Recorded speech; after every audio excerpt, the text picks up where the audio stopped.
मेरे को एक बात बताओ दीपू, अगर तुम ये अपने मुंह से फूट के बोल रही हो कि मैं मेंटली तुम्हारे से कमिटेड थी, तो अगर मेंटली तुम उससे कमिटेड हो तो तुम बाहर ढूंढ क्या रही हो Deepu? In my mind I was committed to him, but I was still seeing other people. Ranveer wanted life. कहती थी हमेशा जरूरत हो उतना ही बात करना चाहिए. रणवीर भाई ये बैकअप ऑप्शन है. रणवीर भाई बाहर ढूंढ क्या रही हो? बाहर ढूंढ क्या रही हो? बाहर ढूंढ क्या रही हो?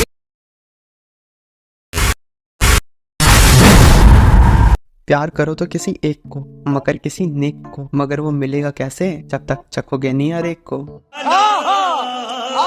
इस अनमोल ज्ञान को याद रखिएगा, क्योंकि कुछ लोगों का कहना है कि यही उदाहरण दिया है दीपिका पादुकोण जी ने। I did meet other people, but I wasn't interested or excited by anyone else that I was seeing, and in my mind I was committed to him. नमस्कार दर्शकगण, स्वागत है आपका हमारे आज के एपिसोड प्रेम प्रसंग की नई परिभाषा अर्थात a new era of relationship में। दीपिका पादुकोण, जो कि पॉपुलर और सक्सेसफुल बॉलीवुड एक्ट्रेस हैं, is now getting trolled for a statement she stated on Coffee with Karan. I did meet other people, but I wasn't interested or excited by anyone else that I was seeing. A few moments later. अब भी तो तुमने बोला I was seeing other people but I would go back to him. तुमको अब याद नहीं आ रहा है? Yeah, no, I can't remember the people. I remember very clear.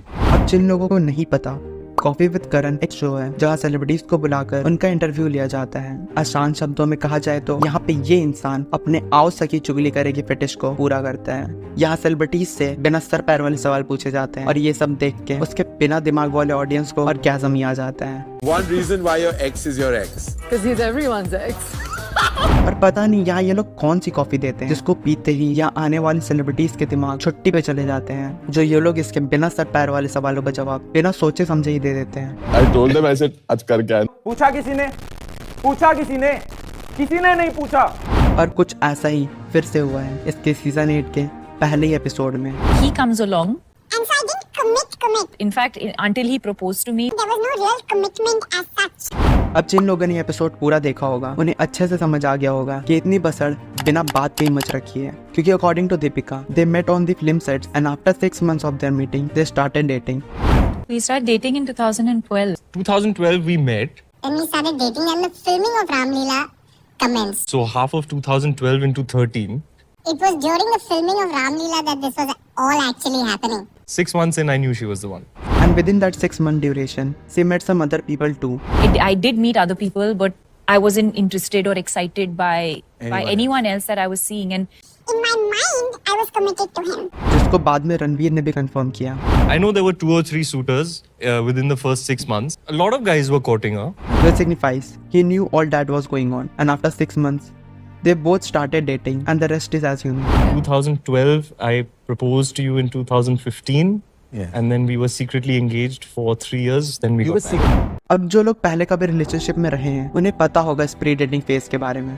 इस टाइम पीरियड में लोग एक दूसरे को समझते हैं और ये जानने की कोशिश करते हैं कि सामने वाला किस टाइप का है, और लॉजिकली देखा जाए तो ये बात कहीं से भी गलत नहीं है कि इस फेज में तुम किसी और से मिलो। ये सुनने में थोड़ा खराब लगेगा, पर अपनी बॉलीवुड की फिल्मों वाली फेरी टेल की दुनिया से बाहर आओगे तो समझ में आएगा कि दुनिया ऐसे ही चलती है मेरे भाई। यहाँ जितने टाइम में लड़के लव एट फर्स्ट साइट करके फैमिली प्लानिंग शुरू कर देते हैं, उनसे ज्यादा टाइम तो लड़कियां सिर्फ नेल पेंट सेलेक्ट करने में लगाती हैं। मतलब तुम सोचो, यहाँ ऐश्वर्या राय ने सलमान भाई को रिजेक्ट करके अभिषेक बच्चन से शादी कर ली, और कुछ अखंड क्यूट लोगों को बस ये बात हजम नहीं हो रही कि दीपिका ने रणवीर के साथ प्री डेटिंग फेज में किसी और को कैसे देख लिया। मेरे ओपिनियन में ये सब बस शो की व्यूअरशिप बढ़ाने की प्री प्लान स्ट्रैटेजी है, क्योंकि ये शो चलता ही सेलिब्रिटी द्वारा की कंट्रोवर्शियल बातों पर तुम्हारे माचिस के डब्बे जैसे घर में बैठ के ऑनलाइन टिप्पणी देने से। एंड अनदर रीजन कि ये टॉपिक इतना बड़ा बन गया है क्योंकि जिस तरह से इसे प्रेजेंट किया जा रहा है वो आज के जनरेशन का करंट सिनेरियो है, जहाँ तुम्हें 15-16 साल की उम्र में किसी लड़की से प्यार हो जाता है, कुछ समय तक सब ठीक चल रहा होता है, फिर झगड़े होने शुरू होते हैं और फिर तुम्हें सुनने को मिलता है You deserve someone better. तुम बदल गए हो। और फिर तुम्हें पता चलता है कि उसका चक्कर पहले से ही किसी और के साथ है। तुम तो बस एक टाइम पास थे उसके लिए। तुम मानो या ना मानो, हम एक ऐसे जनरेशन में जी रहे हैं जहाँ हर 15-16 साल के बच्चे को यही लगता है कि बिना पार्टनर के लाइफ ही नहीं है। And the reason is front of us, Bollywood movies, web series and cartoons.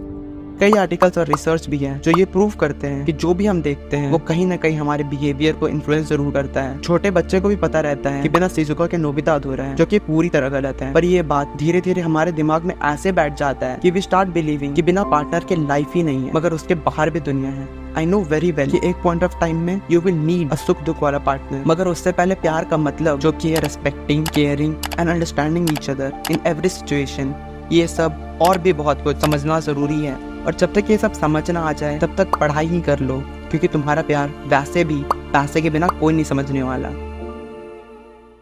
Celebrities के इंटरव्यूज को वैसे ही इग्नोर करो जिस तरह तुम अपने मम्मी के फोन ज्यादा ना चलाने की एडवाइस को करते हो। और बाकी अपने काम पे ध्यान दे लो मित्र, क्योंकि प्यार की कस्में खाने से या एक सक्सेसफुल एक्ट्रेस जिसके बैंक बैलेंस तुम्हारे फोन नंबर से भी ज्यादा बड़ा है उसको असली प्यार का मतलब समझा के हिपोक्रेट सिद्ध कर देने से तुम्हारे घर में 2 वक्त की रोटी तो नहीं आने वाली ना मेरे भाई। उम्मीद आप इस बात को समझोगे। आजकल तो टाइप्स ऑफ रिलेशनशिप भी आ गए हैं और हम यहाँ टाइप्स ऑफ नॉन्स भी उलझे हुए। दिल का पेट भर गया।